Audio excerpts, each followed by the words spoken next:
জনগণের চমৎকার সাড়া পাচ্ছে শিক্ষার্থীরা।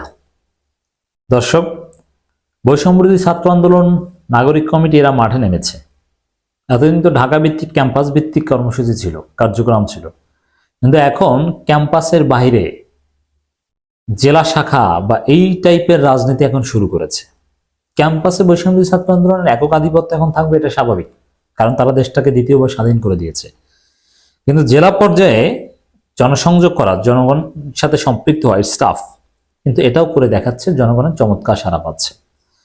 দর্শক, শিক্ষার্থীদের এই সফলতা দেখে বিএনপি ষড়যন্ত্র শুরু করেছে, নাগরিক কমিটির লোকজনের উপর দেশের বিভিন্ন জায়গায় হামলা চলছে। এখন এই দেশটাকে যারা দ্বিতীয়বার স্বাধীন করেছে, 5 আগস্টের নায়ক যারা, সমন্বয়ক যারা, তাদের জীবনের নিরাপত্তা নেই, তাদেরকে এখন কুপিয়ে পিটিয়ে আইসিইউতে পাঠানো হচ্ছে।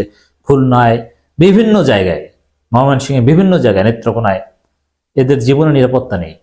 এরা কয়েকজন একত্রে চললেও তাদের উপর হামলা করা হয়, দফায় দফায় নিয়মিত হামলা করা হচ্ছে। এই হামলার নেপথ্যে কারা? আওয়ামী লীগ। আওয়ামী লীগ তো এখন পালাতক, এগুলো জনগণ বোঝে কারা এই হামলাগুলো করছে। দর্শক, বৈষম্যবিরোধী ছাত্র আন্দোলন ফরিদপুর জেলার আয়োজনে প্রোক্লেমেশন অব জুলাই রেভলিউশনের জন আকাঙ্ক্ষা অন্তর্ভুক্তি করতে দাবিতে জনসংযোগ এবং ছাত্র সমাবেশ অনুষ্ঠিত হয়েছে। বিপুল সংখ্যক শিক্ষার্থী এই সমাবেশে যোগ দিয়েছে। হাসনাত সার্জিস এবং অন্যান্য ছাত্র নেতারা বক্তব্য দিয়েছেন, নানান বার্তা দিয়েছেন, বিএনপিকে, ডক্টর ইউনূস সরকারকে নানান কথা বলেছেন। দর্শক, এই ফরিদপুর হচ্ছে সেকেন্ড গোপালগঞ্জ, অথবা গ্রেটার ফরিদপুরই হচ্ছে গোপালগঞ্জ, আওয়ামী লীগের একক ঘাঁটি। এই ফরিদপুরে আওয়ামী লীগই ইতিহাসে সবসময় ভালো করে আসছে। এই ফরিদপুরে শিক্ষার্থী জনতা এখন জেগে উঠেছে। গোপালগঞ্জ, কোটালীপাড়া, সব জায়গায় এখন বৈষম্যবিরোধী ছাত্র আন্দোলন, নাগরিক কমিটিরা ঢুকছে। টুঙ্গিপাড়ায় ঢুকবে। শেখ মুজিবের কবরের পাশে বসেও বৈষম্যবিরোধী ছাত্র আন্দোলনের প্রোগ্রাম হবে ইনশাআল্লাহ। ফরিদপুরে এরকম বিশাল প্রোগ্রাম করতে পারা, এটা শিক্ষার্থীদের একটা বড় সফলতা হিসেবে আমি দেখতে চাই। দর্শক, মনে রাখতে হবে, এই ফরিদপুর আওয়ামী লীগের ফরিদপুর নয়। এই ফরিদপুরে জন্ম নিয়েছিলেন শহীদ আলী আহসান মুজাহিদ। এই ফরিদপুরে জন্ম নিয়েছিলেন আবুল কালাম আজাদ, বাচ্চু রাজাকার, বীর সন্তান বাংলাদেশের, অকুতোভয় বাংলাদেশের দেশপ্রেমিক সন্তান। এই ফরিদপুরে জন্ম নিয়েছিলেন শহীদ আব্দুল কাদের মোল্লা। অতএব এই ফরিদপুর আওয়ামী লীগের ফরিদপুর নয়, এই ফরিদপুর জনগণের ফরিদপুর। এবার শিক্ষার্থীরা এই ফরিদপুরের জনগণকে নতুন ভাবে স্বপ্ন দেখে ঐক্যবদ্ধ করবে। এই ফরিদপুর ফ্যাসিবাদ মুক্ত হবে ইনশাআল্লাহ। দর্শক, ফরিদপুরে হাসনাত সার্জিস বক্তব্য দিয়েছেন, চমৎকার বক্তব্য দিয়েছেন। হাসনাত সরকারের তুমুল সমালোচনা করেছেন, সরকারের ব্যর্থতা নিয়ে কথা বলেছেন। তার আগে একটা কথা বলি, খুলনায় নাগরিক কমিটির কর্মীদের উপর হামলা, হাসপাতালে ভর্তি 4।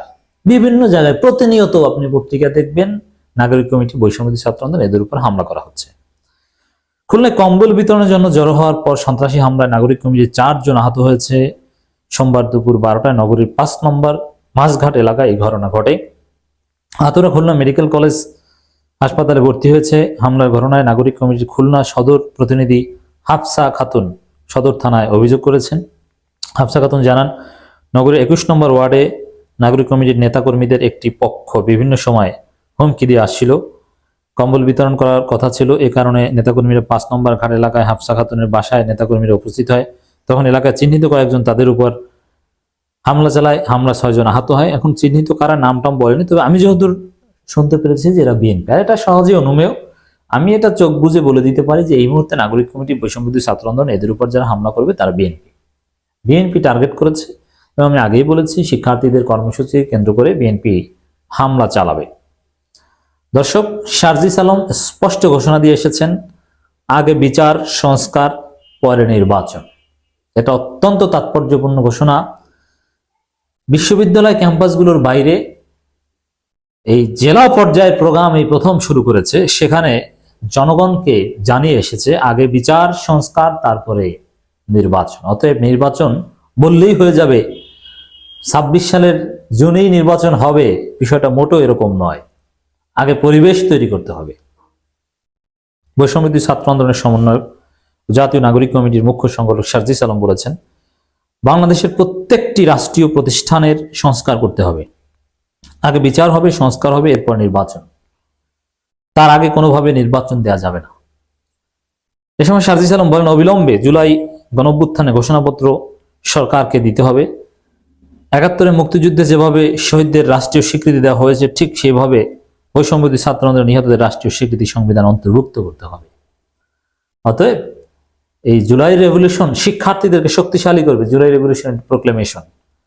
আর বিএনপি এখন এদেরকে প্রতিপক্ষ বানিয়েছে, এটা কিছুতেই উচিত নয়। হ্যাঁ, ওরা সুযোগ সুবিধা পাবে, ওরা মুক্তিযোদ্ধাদের মতো সম্মান পাবে, কারণ ওরা দেশটা স্বাধীন করে দিয়েছে, ওরা খালেদা জিয়াকে মুক্ত করে দিয়েছে, ওরা তারেক রহমানকে দেশে আসার পরিবেশ তৈরি করে দিয়েছে।